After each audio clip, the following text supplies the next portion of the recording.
दोस्तों, अगर आपका भी खाता बैंक ऑफ बड़ौदा में है और आप बैंक ऑफ बड़ौदा के अपने खाते में पैसे जमा करना चाहते हैं, लेकिन पैसे जमा करने का फॉर्म आप भरना ही नहीं जानते, तो आज के इस वीडियो में मैं आपको बैंक ऑफ बड़ौदा में पैसे जमा करने वाले फॉर्म के बारे में पूरी जानकारी बताऊंगा कि कैसे भरा जाता है। आप सभी से निवेदन है कि इस वीडियो को पूरा लास्ट तक जरूर देखें।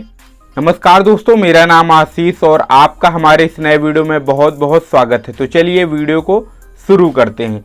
इस वीडियो में A to Z जानकारी मिलेगी, जिससे आप बैंक ऑफ बड़ौदा का पैसे जमा करने वाला यानी कि कैश डिपॉजिट फॉर्म भरना सीख जाएंगे। तो चलिए शुरू करते हैं। दोस्तों, बैंक ऑफ बड़ौदा का कैश डिपॉजिट फॉर्म कुछ इस तरीके से होता है। यहाँ पे आप देख सकते हैं कि यहाँ पे इस तरीके से बैंक ऑफ बड़ौदा का लिखा हुआ है। ये हिंदी में मैं आपको बता रहा हूँ क्योंकि ज़्यादातर लोग जो है वो इंग्लिश समझ नहीं पाते हैं।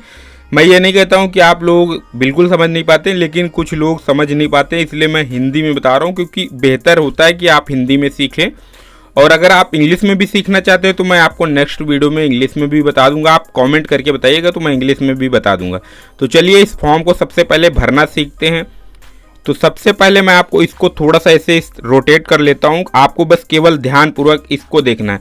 अब जैसे यहाँ पे ये लिखा हुआ है जैसे शाखा में जमा किया, तो सबसे पहले किस शाखा में जो ये पैसा है वो किस शाखा में जमा किया आपने या जमा कर रहे हैं। तो जैसे मान लीजिए मैं लिख लेता हूँ पटेल नगर, यहाँ पे मैं पटेल नगर लिख लेता हूँ। शाखा में जिया मेरा खाता किस बैंक में है, तो बैंक तो यही है, शाखा क्या है इसमें लिखा है शाखा में है, तो यहाँ पटेल नगर यहाँ पे भी लिख दीजिए पटेल नगर।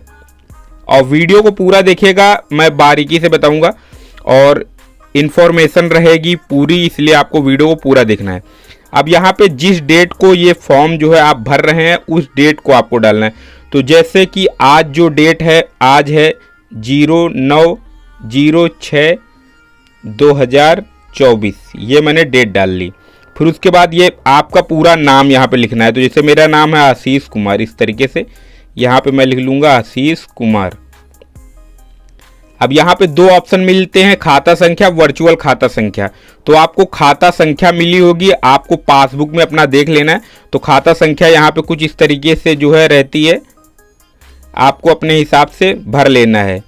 और ये मैं यहाँ पे जो है कट्टस इसलिए लगा रहा हूँ क्योंकि मैं आपको जो है दिखाना नहीं चाहता। एग्जाम्पल में आप अपने हिसाब से भर लीजिएगा जो भी आपका खाता संख्या हो।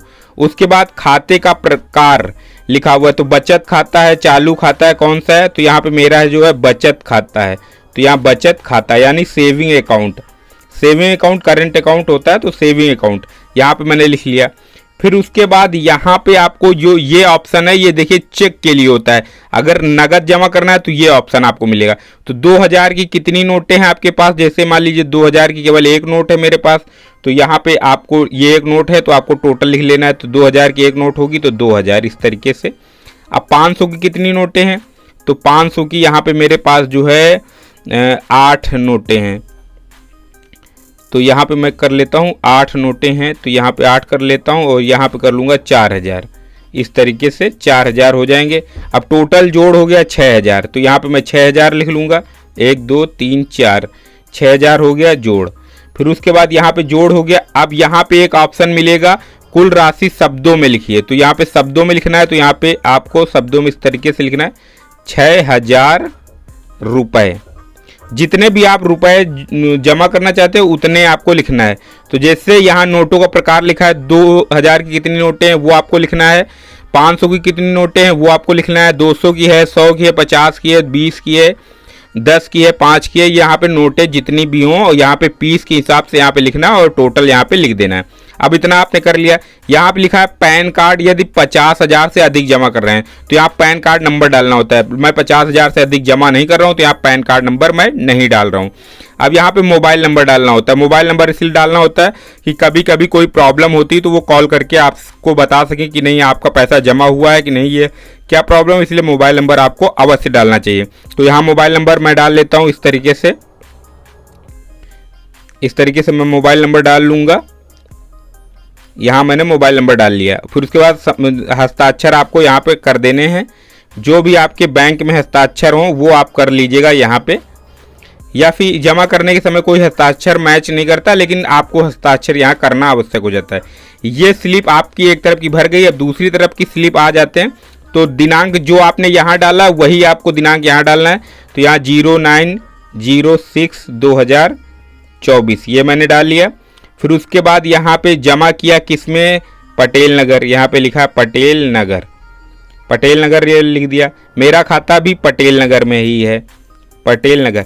बहुत सारे लोगों को ये कन्फ्यूजन होगा किसी दूसरे मतलब कि शाखा में पैसे जमा कर सकते हैं, नहीं जमा कर सकते हैं। बिल्कुल जमा कर सकते हैं, कोई भी प्रॉब्लम होती है। आप किसी भी उसी बैंक की किसी भी शाखा में आसानी से पैसे जमा कर सकते हैं। उसके बाद यहाँ पे अपना नाम लिखना है। नाम वही लिखना है जो आपने इस तरफ लिखा होगा। ये देखिए यहाँ पे जो नाम लिखा है वही आपको नाम लिखना है। यहाँ पे इस तरीके से, यहाँ पे मैं नाम लिख लेता हूँ। इस तरीके से मैंने नाम लिख लिया।